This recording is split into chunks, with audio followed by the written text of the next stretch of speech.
Sarah Ferguson performed sex acts with lover in Andrew's study after he went to bed. It's long been claimed that both Fergie and Andrew had affairs during their rollercoaster marriage, but a new report has alleged that Sarah's saucy fling even took place in Andrew's private study. Sarah Ferguson and Andrew Mountbatten Windsor once famously called themselves the happiest divorced couple ever, but it's no secret that their marriage weathered plenty of scandal.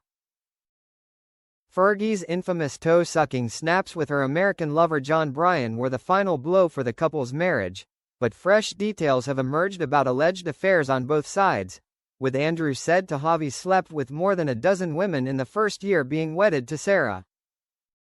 Despite the alleged infidelity from both parties, Andrew and Sarah have remained close over the years, even though various scandals saw Fergie banished from the inner royal circle for many years. Despite falling head over heels for her secret lover John Bryan, Sarah was left hysterical when Andrew rung her to tell her that they were separating, and he apparently said that it wasn't his own decision. Fergie may have been devastated her love story with Andrew was coming to an end, but her romance with Bryan is alleged to have taken place under his nose, with the former prince none the wiser that his wife's lover was staying in their home with them. Writing in his memoir Fergie, Her Secret Life, ex-pal Dr. Alan Starkey claimed that Andrew, unaware of his wife's new lover, continued to share a bedroom with her at Sunning Hill Park, their Windsor home gifted to them by the Queen. The author says that Bryan had made himself as somewhat of a business advisor for Sarah, aiming to help maximize profits from her children's book Budgie the Helicopter. According to the Daily Mail, when John Bryan came to stay at Sunning Hill, he and Sarah would indulge in sex acts in Andrew's study after the prince had gone to bed.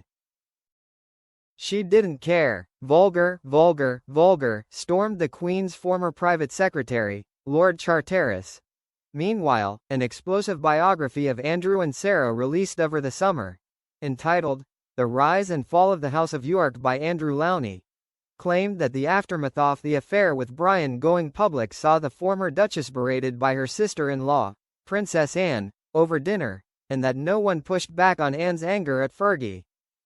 There was not one voice raised against Anne. Andrew's anger melted into sadness, and he buried himself in the special reports compiled for the Queen, which she did not hesitate to let him read. One servant, who claimed to be there when Sarah had to answer to the late Queen herself, was quoted as saying, "She acted in the strangest way.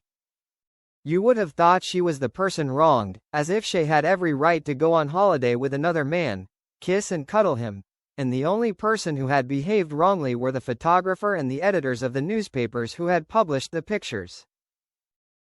The former couple still live together at Royal Lodge, but with the pair poised to say goodbye to their long-term home near Windsor Castle, they are finally going their separate ways.